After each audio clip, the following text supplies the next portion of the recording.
Kumusta naman ang inyong mga bagong taon, guys? Eto kami sa aking prosperity bowl. Hindi siya bowl, guys, kasi wala akong malaking bowl na magkakasya yung ating 12 pieces na itlog.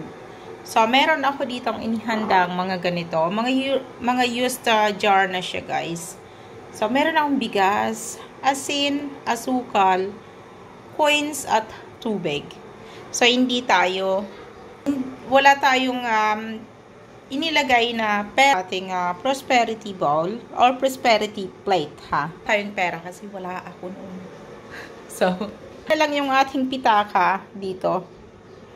So, yan lang yung ating handa nung New Year. Hindi ako naglagay ng prutas or hindi kasi hindi kami namili ng prutas, guys. Wala kaming prutas na pinamili kasi pagka nagtagal yung prutas sa aming ref kasi is nasisira siya. So, kaya, ayan lang. O, diba? Walang laman yung aming ref.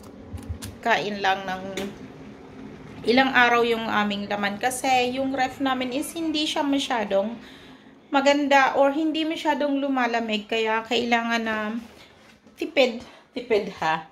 Kailangan namin mag-less ng pamimili ng pagkain na fresh kasi kaysa masayang, ayan. Ganun, wala naman kaming inihanda yung New Year namin. Nagpansit ako, hindi ko na siya nilagay sa ref kasi ako lang din ang kakain. So, mamaya initin ko na lang siya and then magluluto na ulit ako ng hapunan. Normal na hapunan lang kami, guys. Normal na pagkain. Ayan. At masaya na kami doon, guys. Naglakad lang kami papunta sa labas. Or sa kakahuyan. Yun lang yung New Year namin. Thank you!